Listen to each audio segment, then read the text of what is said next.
Bom, sou professor André Moreira, também sou sexólogo, técnico em turismo também, apaixonado por cultura. Eu sou professor da rede estadual. Assim, a minha formação ela é uma farofa, né? Porque desde criança, eu sempre acreditei que se você ficar só numa área, você vai ficar aquém aí. Porque nós estamos no século XXI e o cara que só fica numa área, se essa área acabar, aí você não sabe fazer mais nada. Então eu me formei primeiro em turismo, depois eu fui ser primeiro socorrista, que eu sempre gostei da área de saúde, eu desisti de tudo, mas eu tenho a formação. O turismo é bom porque me deu base na área de cultura, que eu falava muito de cultura. Aí, eu percebi que eu tinha uma paixão pela matemática. Eu me formei aqui na SUAM, em licenciatura plena em matemática. Assim que eu peguei o diploma, eu já passei no concurso, entrei como servidor público estadual. E de lá para cá fico em hiato na minha vida porque eu não busco mais formação, fico só trabalhando no livro. Aí depois eu fiz a pós-graduação em gênero e sexualidade, que eu não concluí, quero deixar bem claro. Cheguei a fazer também a faculdade de francês, também não concluí, só comecei, passei até para o segundo período. E finalmente eu vou para psicanálise e sexualidade, aí sim eu concluí pela Futura. Então essa é a minha formação.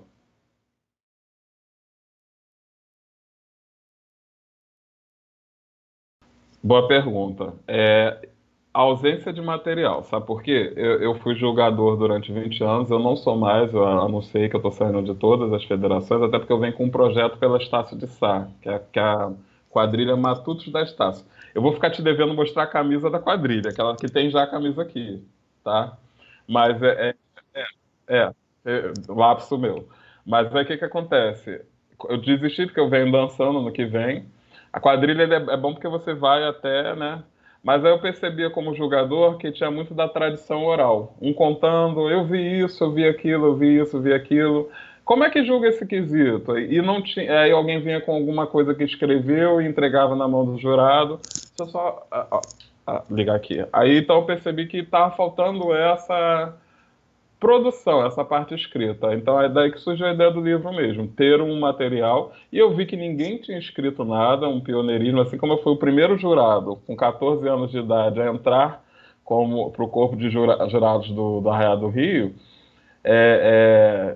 Também falei assim, eu vou querer ser um dos primeiros também a participar do projeto. Aí reuni essa galera, querendo ou não, ninguém pode tirar isso da gente. O primeiro livro sobre festa junina do Rio de Janeiro está aqui, é esse aqui.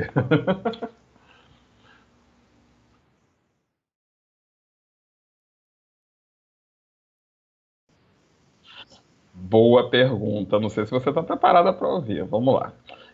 Você percebeu que no meu primeiro livro eu falo sobre sexualidade. O que que acontece? Quando eu me percebi homossexual, eu não fui aceito pela minha mãe. E hoje, com a psicologia, eu entendo que eu fui criado por uma mãe narcisista. Se você quiser publicar isso, fique à vontade. Então, como ela me agredia, ela dizia coisas muito pesadas. Só uma frase para você entender que eu cresci ouvindo era o seguinte: os outros que faziam aqueles vícios típicos dos anos 90 eram os que prestavam, e eu não prestava, por ser homossexual. O carnaval e a festa junina, para mim, foi uma coisa mágica. Por quê? Ela morava comigo no Conjunto Regina, lá em Brás de Pina. Tu vê que eu falei aqui de Brás de Pina. E lá em 92, eu tô com 12 anos de idade, o Barracão da Grande Rio, a história vai ficar um pouco mais que 2 minutos, mas é interessante. O Barracão da Grande Rio era lá em Brás de Pina, na Brasil, logo quando a Grande Rio sobe para o grupo especial. Então, apesar de que eu sempre ia para carnaval, eu nunca entrava no barracão. Então, o barracão era do lado de lá. Então, você fazia o bate-bola, né? E você tinha que botar os espelhinhos na capa. Quanto mais espelhinhos na capa, melhor você era visto como bate-bola para assustar as pessoas. E aí, o barracão da Grande Rio era lá do lado. E eu cheguei assim, falei assim, moço, posso entrar pra pegar espelhinho? Aí ele foi e falou assim, pode. Aí eu falei assim, mas como assim pode entrar? Aqui você pode entrar. Só que um belo dia eu cheguei chorando. Eu vou tentar não me emocionar. Eu cheguei chorando que minha mãe tinha me agredido e o porteiro falou assim pra mim.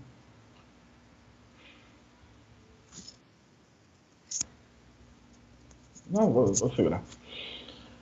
Menino, você tá chorando por quê? Eu falei assim pra ele. Minha mãe bateu porque eu sou gay. Ele falou assim pra mim. Aqui você pode ser o que você quiser, garoto. Entra e pega seus espelhinhos. Então eu vi que no carnaval e na festa junina eu podia ser o que eu quisesse ser. Ninguém estava ligando se eu era negro, se eu era gay. Não tinha isso.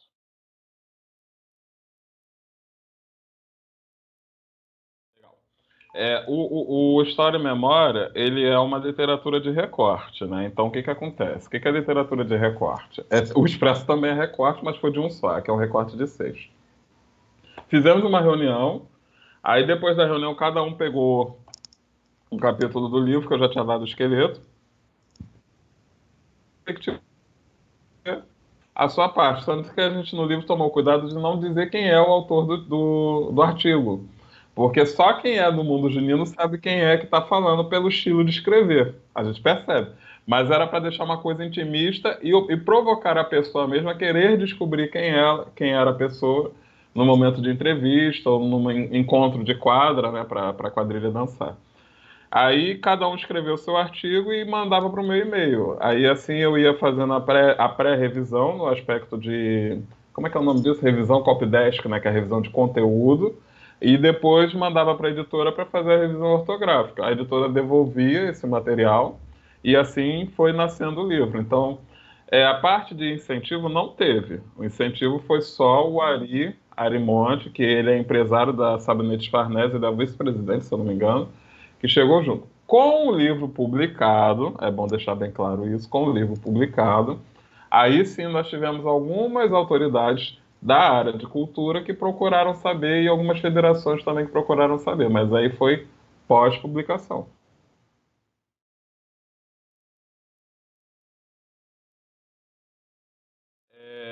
Primeira, a sua pergunta tem duas partes. Se eu fui atrás de coisa tudo, vou ser bem sério que você vai parecer até arrogante, mas não fui. Porque eu vivenciei aquilo tudo.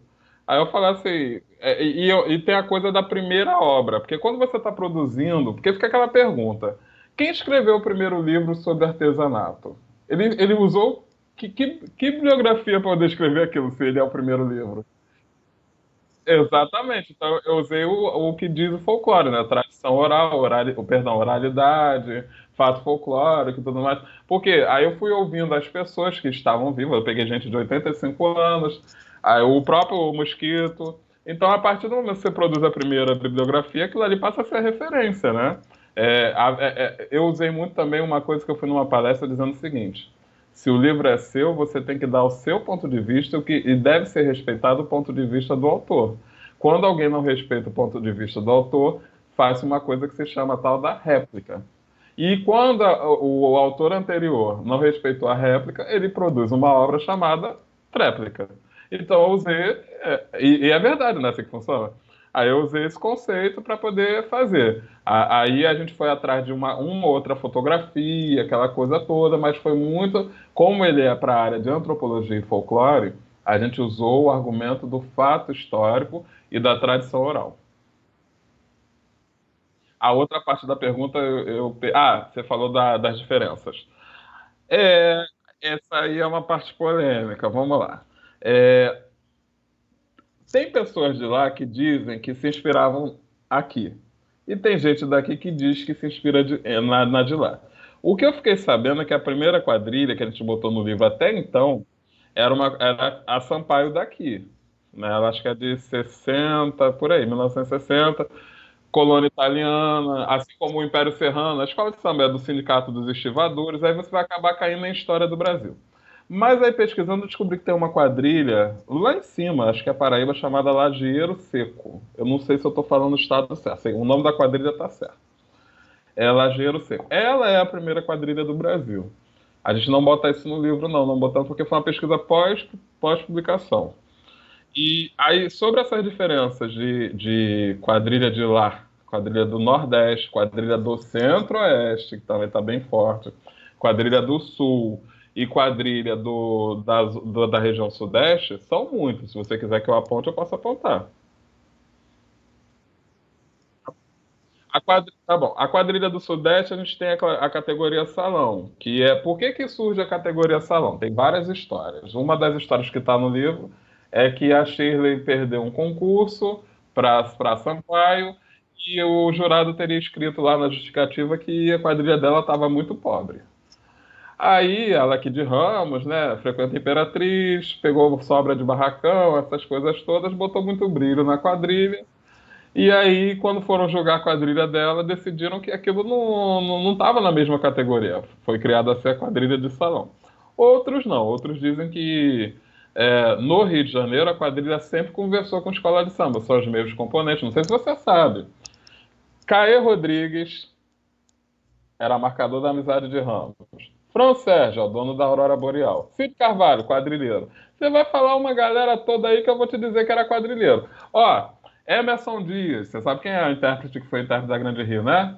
Dançarino da Marimbondo. Bota o vídeo da Marimbondo 94 que ele tá lá de roxo, com aquele mesmo sorriso, novinho, tá? Então a galera de carnaval sempre foi de festa junina, a galera de festa junina sempre foi de carnaval. E é muita gente mesmo, até tô pulando gente aí. Carmen Perrota, que é da Sampaio, que era da Mangueira e da Difícil ao Nome. É muita gente. Então sempre teve essa conversa. Então isso é característica do Rio ser estilizado. No Nordeste nós temos tem a quadrilha tradicional, que vem de influência e leitura do Sul, que por sua vez o Sul se inspirou no ritual de colheita de São José. O que começa a ser diferente aí é a quadrilha candanga, que por sua vez vai ser mais uma coisa de caboclo, uma coisa mais de pegar facão, que é a leitura de muitas quadrilhas no passado do Centro-Oeste. Então, cada estado, aí eu não vou falar de regiões, assim, cada estado vai ter um estilo de compor a quadrilha, que muitas vezes é antropofagizado de outros estados, mas cada estado sim vai ter suas características próprias, conforme os aspectos culturais, históricos, folclóricos de cada estado. Então, resumindo de forma chula, a quadrilha do norte mesmo, ela vai ter um pouco mais de índio, porque faz parte do Boi Bumbá, que por sua vez copiou o Bumba Meu Boi, né, do Maranhão. Copiou não, inspirou-se. Copiou ficou. É, do Maranhão. O Nordeste vai ter as características mais da presença dos franceses, portugueses e também holandeses no início, e a presença do matuto, e vai ter que começar a trazer coisa da corte interiorizando para a quadrilha. O Centro-Oeste vai ter a coisa do candango, que também tem um pouco do fandango lá do Sul também, tá? Em algumas quadrilhas, se você pegar lá na raiz, você vai achar um pouquinho. O Sul vai ter aquela coisa do country sertanejo, também aquela coisa da da Madeira, comidas frias, aquela coisa toda. E isso tudo é o dançar de quadrilha do Brasil, essa farofa.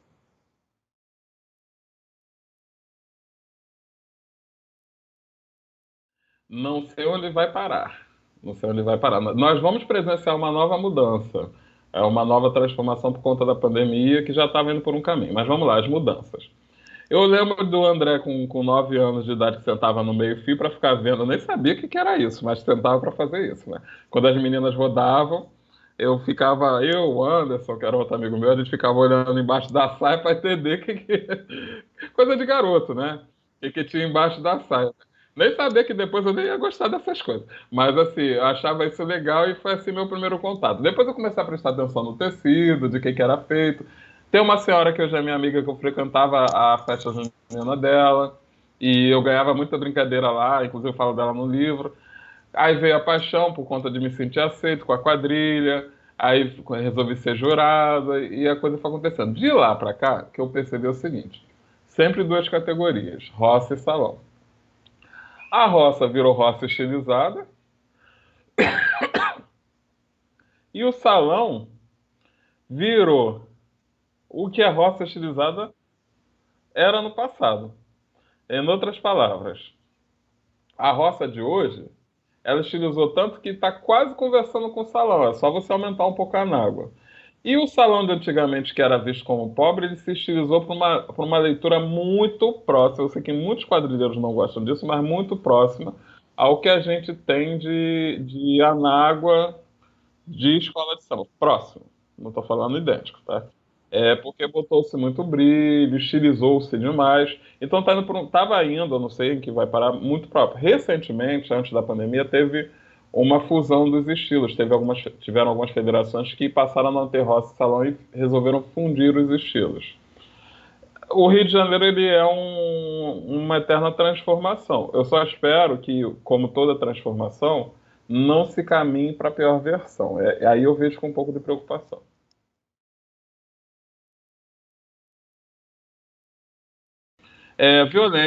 A violência urbana, a festa na rua requer hoje segurança pública, requer alvará, um monte de coisa. Desinteresse do público, porque a partir do momento que se estilizou demais, o público perdeu a identificação com a festa junina. Uma terceira parte que é amarga, mas tem que ser falada, é a desorganização dos próprios quadrilheiros em si, que não abraçaram a causa da forma correta. Resposta ácida, mas é o Brasil. Primeiro, a gente precisa vai acabar caindo em política, mas a gente precisa de um chefe do executivo. Esquece as conjecturas de hoje, que é o que tem para hoje, mas a gente precisa, pro futuro, de um chefe do executivo, sem citar nomes e partidos, pelo amor de Deus, mas que entenda que cultura precisa ter um ministério. Começa por aí, tá? Começa por aí. Então, não tem muito o que falar, eu tenho que falar isso. Que enquanto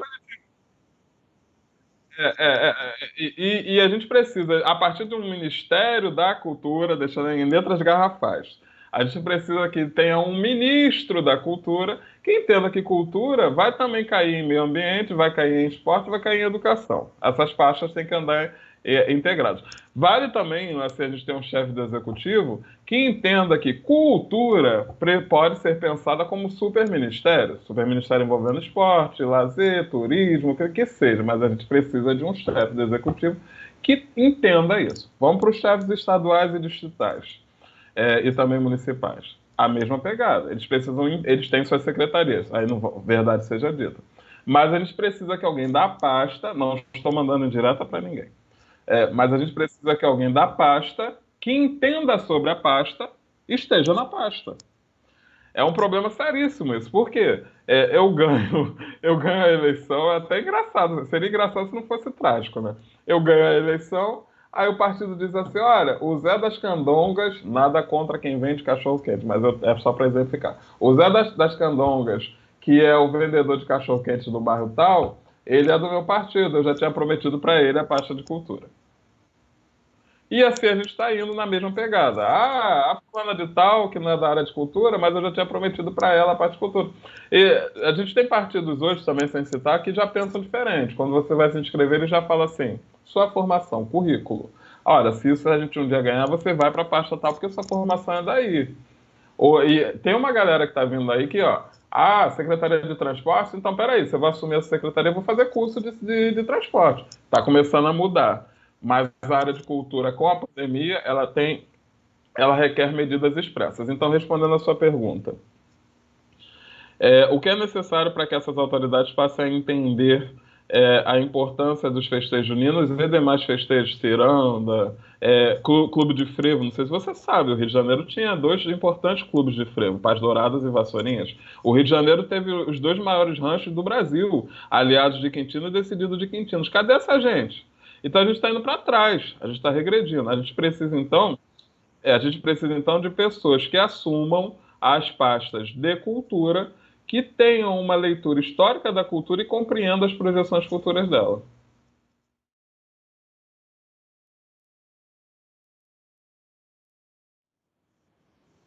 Eu acho que o que o Brasil está passando hoje é uma coisa que o Brasil já vem se propondo ao que está passando há muito tempo. As pessoas falam de 2018, mas eu acho que é muito antes disso. 2018 só foi assim um tiro de misericórdia.